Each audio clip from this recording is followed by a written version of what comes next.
ನಾನು ಮುಗ್ಧ ಅಂಥೇಳಿ A14 ಪ್ರದೂಷ್ ಹೇಳಿರುವಂಥದ್ದು. ಮಾಧ್ಯಮಗಳ ಮುಂದೆ ಪ್ರತಿಕ್ರಿಯೆ ಕೊಟ್ಟಂತಹ ಸಂದರ್ಭದಲ್ಲಿ ಅವರು ಈ ರೀತಿ ಹೇಳಿದ್ದಾರೆ. ಮತ್ತೊಂದು ಕಡೆ ಪವಿತ್ರ ಗೌಡ ವಿನಯ್ ಮಾಧ್ಯಮಗಳಿಗೆ ಪ್ರತಿಕ್ರಿಯೆ ಕೊಡುವುದಕ್ಕೆ ನಿರಾಕರಣೆ ಮಾಡಿರುವಂಥದ್ದು. ಇವತ್ತು 17 ಜನ ಆರೋಪಿಗಳು ನ್ಯಾಯಾಧೀಶರ ಎದುರು ಹಾಜರಾಗಿ ಅಲ್ಲಿಂದ ವಾಪಸ್ ಬರ್ತಾರೆ. ಆ ಸಂದರ್ಭದಲ್ಲಿ ಮಾಧ್ಯಮಗಳು ಅವರ ಪ್ರತಿಕ್ರಿಯೆಗೆ ಮುಂದಾಗ್ತವೆ. ಆಗ A14 ಆಗಿರುವಂತಹ ಪ್ರದೂಷ್ ನಾವು ಮುಗ್ಧರು, ಅಮಾಯಕರು ಅನ್ನುವಂತಹ ಅರ್ಥದಲ್ಲಿ ಮಾತನಾಡಿದ್ದಾರೆ. ಇನ್ನೋಸೆಂಟ್ ಅಷ್ಟೇ ಸರ್, ಜಾಬ್ಡಿ ನಾವೆಲ್ಲ ಇನ್ನೋಸೆಂಟ್ ಅಷ್ಟೇ ಸರ್, ಜಾಬ್ಡಿ ನಾವೆಲ್ಲ ಇನ್ನೋಸೆಂಟ್ ಅಷ್ಟೇ ಸರ್, ಜಾಬ್ಡಿ ನಾವೆಲ್ಲ ಇನ್ನೋಸೆಂಟ್ ಅಷ್ಟೇ ಸರ್, ಜಾಬ್ಡಿ ನಾವೆಲ್ಲ ಇನ್ನೋಸೆಂಟ್ ಅಷ್ಟೇ ಸರ್, ಜಾಬ್ಡಿ ಮತ್ತಷ್ಟು ಡೀಟೇಲ್ಸ್ ಅನ್ನ ಕೊಡ್ತಾರೆ ಮುರಳಿ, ನೇರ ಸಂಪರ್ಕದಲ್ಲಿ ಜಾಯ್ನ್ ಆಗಿದ್ದಾರೆ. ಮುರಳಿ, ಪ್ರದೂಷ್ ಅವರ ಮಾತನ್ನ ಗಮನಿಸ್ತಾ ಇದ್ವಿ. ನಾವೆಲ್ಲ ಇನ್ನೋಸೆಂಟ್ ಅನ್ನುವಂತಹ ಅರ್ಥದಲ್ಲಿ ಮಾತನಾಡಿರುವಂಥದ್ದು ಏನು ಸೂಚಿಸ್ತಾ ಇದೆ, ಏನು ಕತೆ ಇದು ಅಂತ ಹೇಳಿ?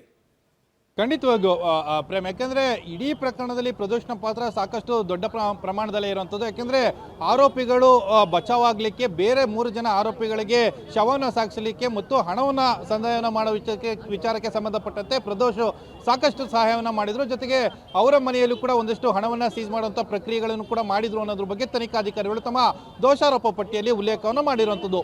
ಇವತ್ತು ನ್ಯಾಯಾಲಯಕ್ಕೆ ಬಂದು ನ್ಯಾಯಾಲಯದಿಂದ ಹೊರಗಡೆ ತೆರಳುವಂಥ ಸಂದರ್ಭದಲ್ಲಿ ಪ್ರದೋಷ್ ನಾನೊಬ್ಬ ಇನ್ನೋಸೆಂಟ್ ಅನ್ನೋ ಹೇಳಿಕೆಯನ್ನು ದಾಖಲು ಮಾಡುವಂಥ ಪ್ರಯತ್ನ ಮಾಡಿದ್ರು. ಯಾಕೆಂದರೆ ವಿನಯ್ ಇರ್ಬೋದು, ಪವಿತ್ರ ಗೌಡ ಇರ್ಬೋದು, ಅವರು ಮಾಧ್ಯಮಗಳ ಜೊತೆಯಲ್ಲಿ ಮಾತನಾಡೋದಕ್ಕೆ ನಿರಾಕರಣೆಯನ್ನು ಮಾಡಿದ್ರು. ಆದರೆ ಪ್ರದೋಷ್ ಇಲ್ಲಿಂದ ಕೋರ್ಟ್ನಿಂದ ಹೊರಗಡೆ ಹೋಗೋ ಸಂದರ್ಭದಲ್ಲಿ ಮಾಧ್ಯಮಗಳು ಮಾತಾಡಿಸೋ ಪ್ರಯತ್ನ ಮಾಡಿದಾಗ ಕೇವಲ ಒಂದೇ ಒಂದು ಪದವನ್ನು ಮಾತಾಡಲಿಕ್ಕೆ ಪ್ರಯತ್ನ ಮಾಡ್ತಾರೆ.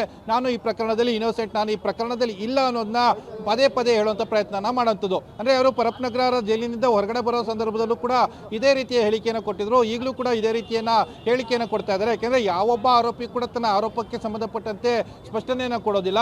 ಆದರೆ ಇವರು ಸ್ಪಷ್ಟನೆಯನ್ನು ಕೊಡುವಂಥ ಪ್ರಯತ್ನಗಳನ್ನು ಮಾಡ್ತಾ ಇರುವಂಥದ್ದು ಒಂದು ರೀತಿಯಲ್ಲಿ ಆಶ್ಚರ್ಯವನ್ನು ತರ್ತಾ ಇರುವಂಥದ್ದು. Prem, okay, thank you Murali ತಮ್ಮೆಲ್ಲ ಮಾಹಿತಿಗಾಗಿ.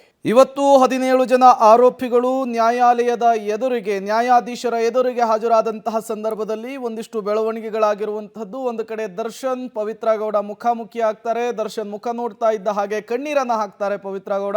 ಮತ್ತೊಂದು ಕಡೆ ಈ ಪ್ರಕರಣದ A14 ಪ್ರದೂಷ್ ಮತ್ತೊಮ್ಮೆ ನಾನು ಇನ್ನೋಸೆಂಟ್ ಅನ್ನುವಂತಹ ಸ್ಟೇಟ್ಮೆಂಟನ್ನು ಪಾಸ್ ಮಾಡುವಂತಹ ಕೆಲಸವನ್ನು ಮಾಡಿದ್ದಾರೆ. ಈ ಹಿಂದೆ ಬೆಂಗಳೂರಿನ ಸೆಂಟ್ರಲ್ ಜೈಲಿನಿಂದ ರಿಲೀಸ್ ಆದಂತಹ ಸಂದರ್ಭದಲ್ಲೂ ಕೂಡ ಇದೇ ರೀತಿಯ ಸ್ಟೇಟ್ಮೆಂಟನ್ನು ಮಾಧ್ಯಮಗಳಿಗೆ ಪ್ರದೂಷ್ ಕೊಟ್ಟಿದ್ರು.